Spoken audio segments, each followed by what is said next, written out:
যেটা বলুন বলুন তাতে কিছু আসে যায় না। যদি আমার জয়নাল চাঁদের আমার খান জাহানের আমার মধ্যেই যদি চরম ধুলাই এই পাখির গায়ে লাগাইতে পারে তাহলে মানব জনম ধন্য হয়ে যাবে।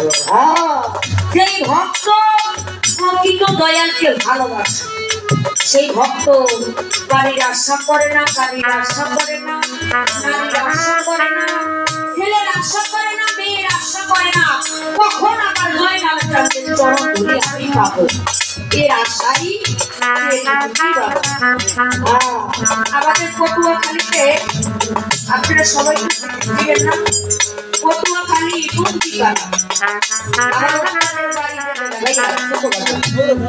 ওস্তাদের বাড়িটা সেই জায়গায় তো ওই জায়গায় পিড়ি ছিল আদিস তার নাতনি যখন তার পুত্রবধূ করবে তখন আদিস চুরি তার পুত্রবধূকে বলেছে যে আমার ঘরে আমার বাড়িতে এমন একজন আল্লাহর ওলি আসতে আছে তার নাম থাকবে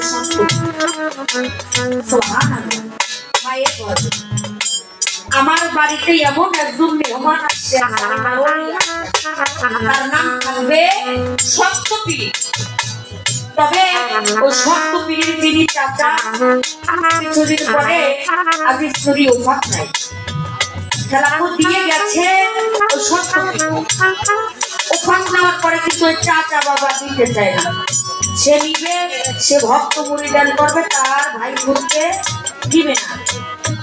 এক পর্যায়ে আদিস চুরি তার ছেলেকে স্বপ্নে দেখায় ফরিদপুরীকে যে তুমি যাও গাছের ব্যবসা করবো, তুমি যাও কোনো জায়গা থেকে গাছ নিয়ে আসো। ওই গাছের আনতে গেছে ওই জায়গায় তার মৃত্যু হয়েছে। দেখেন মালিক যদি চায় তবে তারে অনেক লাখ কোটি কোটি কোটি টাকার মালিকও বানাইতে পারে, একজন আল্লাহর ওলিও বানাইতে পারে। আর কেউ যদি জোর করে নিতে চায় মালিক তার আশা কবুল করে না, তাই তো বলেছে খাইলে